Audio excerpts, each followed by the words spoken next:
Hello and welcome to 5 Doses of Liberal. My name is Ethan Hacker and I'm sitting around here with my colleagues to discuss some of the things that might be happening over the next 4 years, some of the things that we feel should happen, and in general, the future of our country. So I'd like to introduce today my friends Ramsay Eyre, Will Sambrook, Miles Glazer, and Tyler Jager. So could we maybe start off talking about some of the first things that you guys felt when Trump got into office?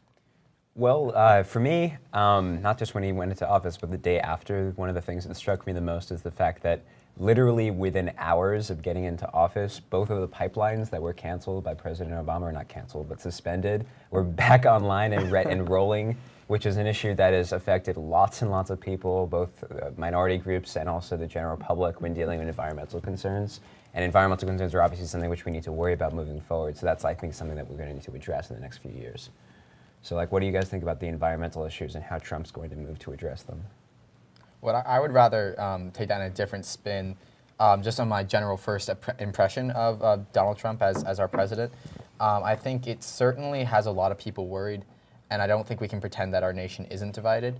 I think what has been noticeable in the public the most is that there's a tendency to now start labeling everyone that voted for Trump as someone that's represented by his worst aspects and the worst things he said. And I certainly think that while it is in the liberal agenda to do that, it's also we have the same argument where we don't want all Muslims to be treated like terrorists. We don't want all black people to be treated like some members that have been arrested by police officers. I think that we need to, in an aspect, treat Trump supporters with the same sort of respect that we would want guaranteed to Muslims and to other minority groups, where we can't blanket them all with the same racist and bigoted things that he has been quoted as saying. We need to understand that there are different motives for people voting for someone, and I think the most important thing to do after this election is definitely trying to fix the divisiveness while also maintaining our opinions and standing up and peacefully protesting like we saw in the Women's March. So I think that's the most important thing to take away from this election.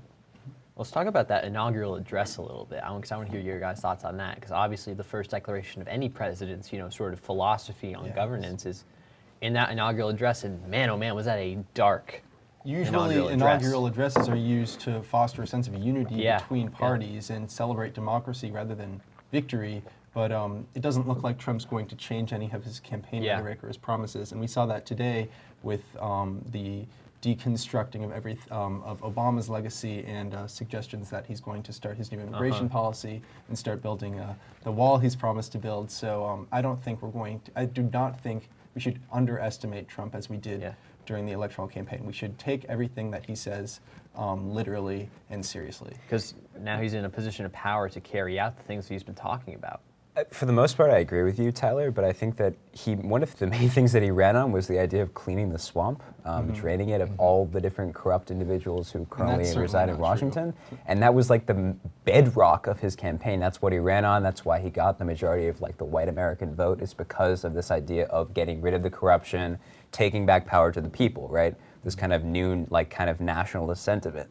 And he has done exactly the opposite of that. And so one of the things that I've heard a lot about and that I'm actually curious what you guys think of is if he starts not actually being able to do that and follow through with draining the swamp, what are his supporters going to think? What are the people who are not so diehard supporters of Trump going to think if he stops doing what was the bedrock of his campaign? Well, his supporters are so incredibly loyal. I mean, even after all the scandals and everything that I don't think saw we in the should election generalize like that. I don't. I think there are many supporters of Trump who did it holding their nose. Absolutely, and that's true. But his with core reservations, his core demographic, though, was pretty consistently loyal to him, though, throughout the campaign. I get what you guys are saying about the swing votes in Michigan and stuff, and how that might have impacted the election. But in terms of, his public support when he's governing, he's coming into office with the lowest job approval of any president in history. I think it was something and the highest disapproval. And the highest disapproval as well. So, I mean, when we're talking about his public support, which is really something that's really crucial for any president to execute their vision for America, it's going to be interesting to see how, his not being able to drain the swamp is going to impact that. And honestly, his core demographic, the swing votes might not like it, but his core demographic is going to go unfazed because they're not really paying attention to it that much.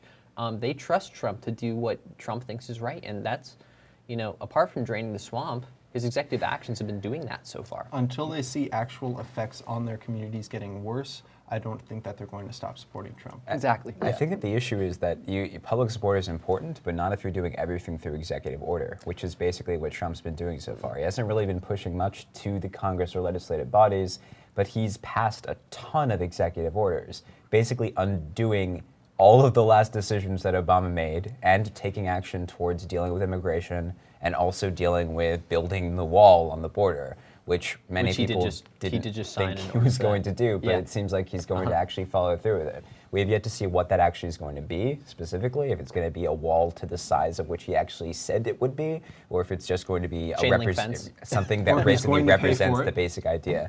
It doesn't look like Mexico is going to end up paying for it, right? But I mean, he's still going to spend a lot of American dollars on that idea. Nice. All right. So now can we maybe talk about his decision to have the EPA and the agricultural department have a media blackout? Can we kind of discuss what that means, maybe how that leads into other things, and how that might play a role in the way that the government communicates with the people of the country? He nominated a climate change denier as head of the EPA. Right. Like, just to think about that for a second, he's obviously putting forward this idea that the EPA, as an organization which has been over Obama, under Obama, is not really going to exist anymore in the same way. It's just not. The president has a huge amount of executive authority over how that actually functions, and if he's not going to support the ideas of climate control and all these other things which were supported under Obama, it's just not going to be effective.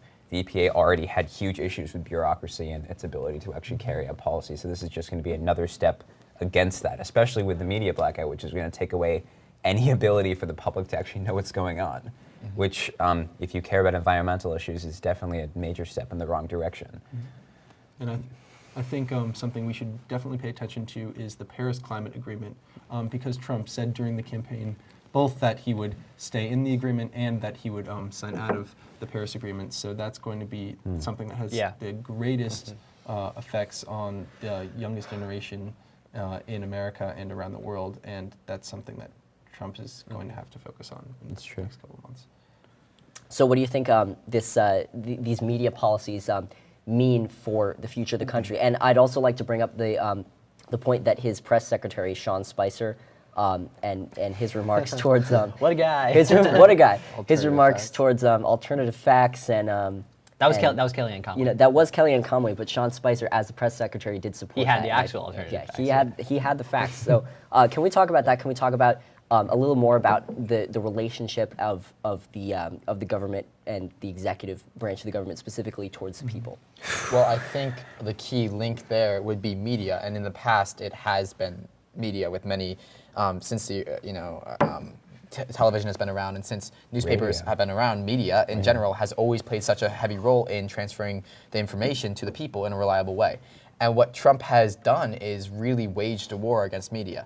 And I think he has spoken many times, whether it's on Twitter or whether it's in person, he's always lambasted these outlets, reputable sources such as CNN. He has repeatedly, attacked them, saying that they are fake news, that they are targeting him and misconstruing what he's saying, when it's very difficult to misconstrue a direct quote. Again, there can be biases, and I acknowledge that he has become the target of a lot of media outlets, which is particularly interesting because a lot of them weren't paying attention too much to him in the early stages of his nomination and forward. I think what is the most frightening thing for me is that link of media and from the public, of the government to the public, is now going to be stretched very thin, as was shown in the blackouts. I think that could expand, and that would mean very problematic issues for Americans, as we will be cut out of the cycle and the loop, so to speak. And the strongest part of the public and the most important thing we have is our vote, is our voice and our vote. And I think that we won't be able to use the education we have and utilize that power that we hold if we don't have the information of what to do with it. Yeah. So I think that's just and Trump is something allergic to press conferences and having a free press in the White House. And I think more than his policies or executive orders, that's really the scariest thing about a Trump presidency. This whole thing is really about transparency, though. I mean, every president doesn't necessarily like what the media is covering about them, which is true. It's But true. they express those feelings in a way that's more private to their internal staff. They don't come out and pick winners and losers when it comes to the media. And I think what was really interesting, I watched a bit of the press briefing, the past couple of press briefings with Spicer on the podium. I thought it was very interesting.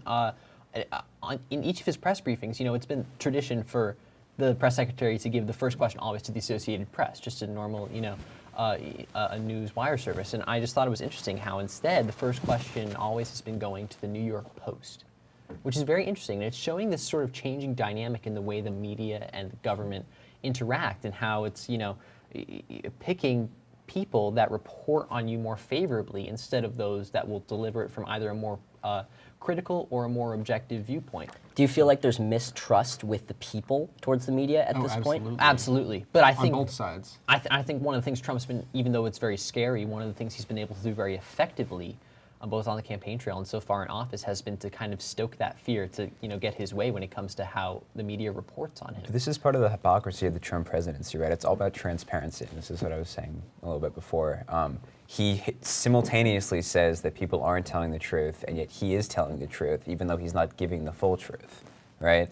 We're living in Orwell. We're living in 1984. Moving towards that a little bit. Yeah. But it's the idea that the government under Trump, he says that other people should have the responsibility to be transparent, and yet makes no effort to actually be transparent in his policy or ideas. Oh yeah, definitely. Or his tax information, or lots of other things for that matter. Yeah. But it's this idea that under Obama, there were huge issues with transparency, with government transparency. That was one of the major highlights of his whole term in office, was dealing with how government transparency and surveillance and how all these things would work.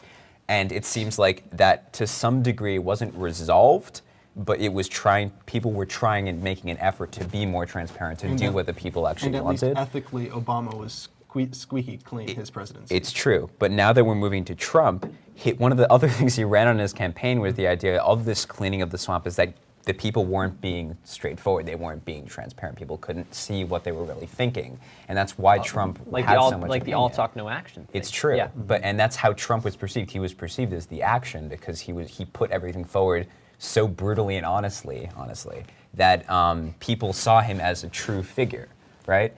And yet the moment he gets to this, every single bit of media coverage, every single bit, like Ramsay was saying, he picks people who are more favorable. Yeah. He picks people who make that lens not something that is transparent, but something that has a lot of rose-tintedness, and makes it very, very difficult to actually see what he actually is trying to do. And that's one of the major issues that comes out of this. To touch on that, I think he's done an incredible job of creating a vision of himself where people will think they see through him and understand what everything he's about, but I'm not even quite sure Trump knows what he's about.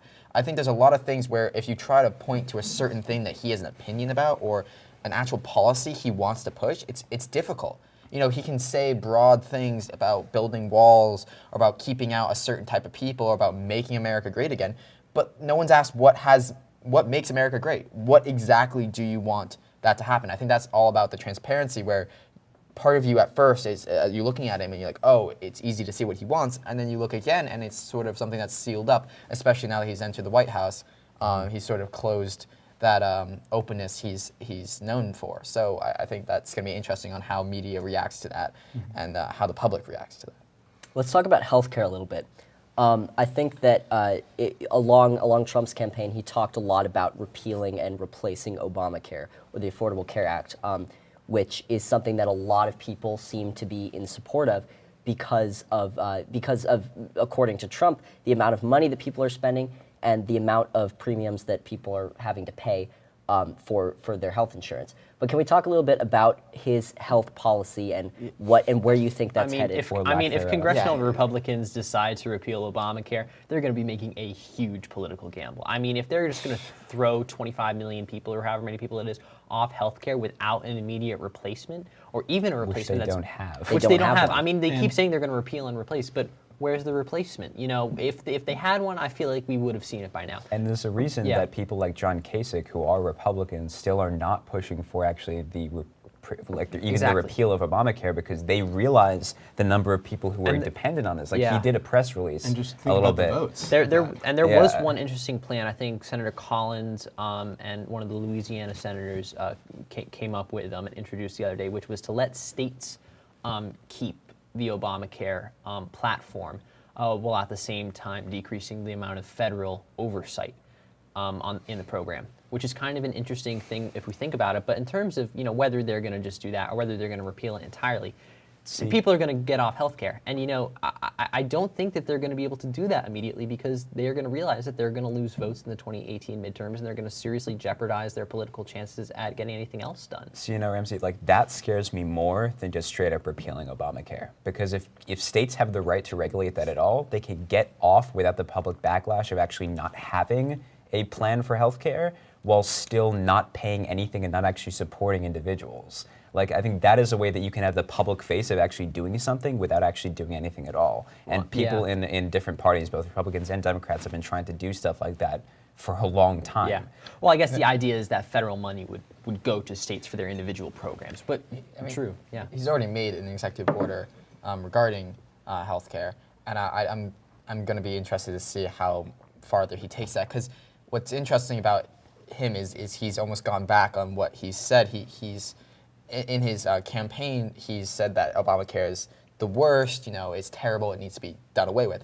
And yet in the 60 Minutes, interview he had right after he won the election, he was recorded saying that he likes certain parts where the kids can stay on the plan until the 25 and 26. Sorry. Pre-existing conditions. And pre-existing conditions. He believes, and those are two of the core principles of Obamacare. So yes, there have been issues with finances and stuff, but there is a lot of people depending on this. So it's going to be interesting to see whether he's going to take a step further with his executive actions, because right now he seems to be on a roll, and I don't know exactly where he's going to stop. Yeah, I mean, it's going to be interesting to see if he's going to pass something actually just dealing with Obamacare or the Affordable Care Act, or if he is going to distinguish between the two, because a lot of his electorate don't actually know that. A lot of the general electorate don't know the difference between Obamacare and the Affordable Care Act, because there is none.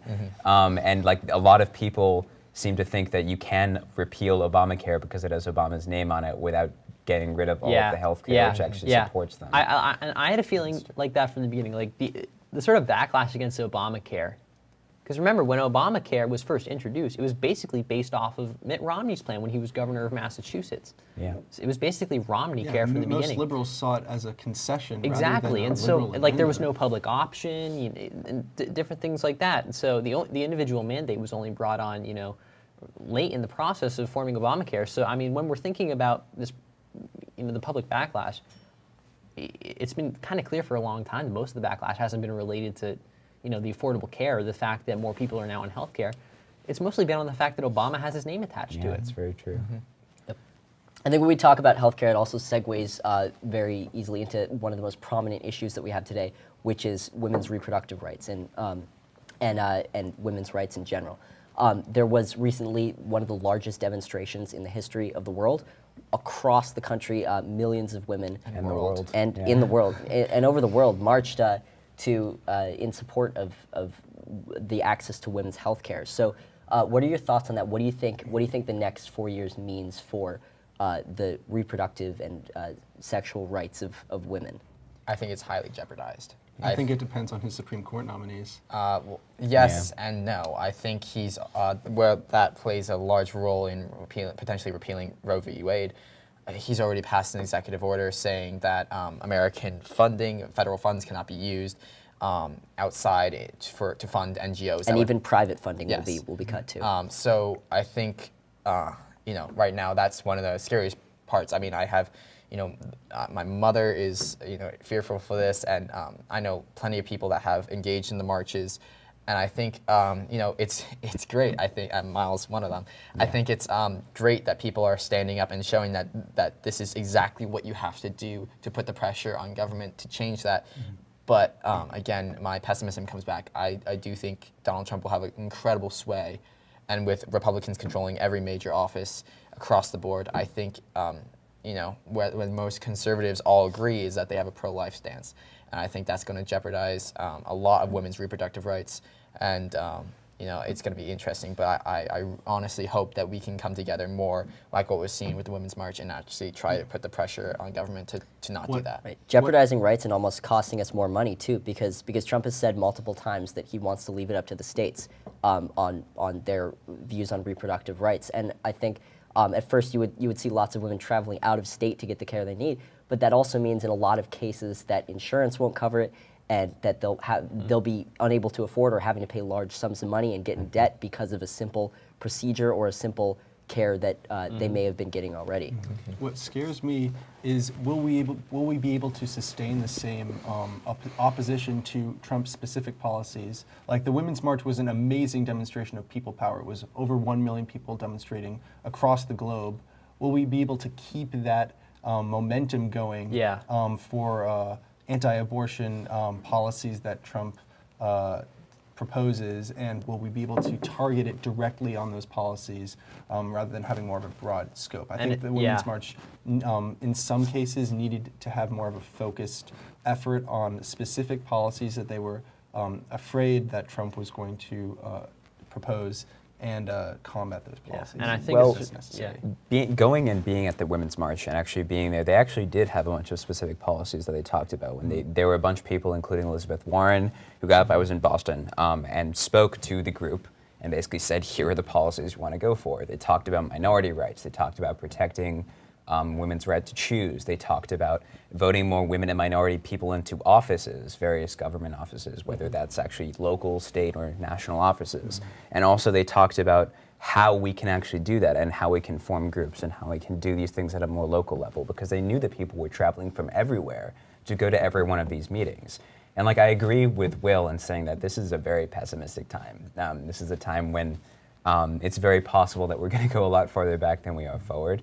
But I think there is a significant ability that we have as a community who opposes these regulations to actually push forward and defend the rights and liberties which we have as Americans. And I think that we have the power through doing these protests to actually do that. All right. Well, I'm sorry to cut us off there, but I think we've had a great discussion today, and I hope to continue having discussions like this in the future. So thank you for joining us, and we'll see you next time.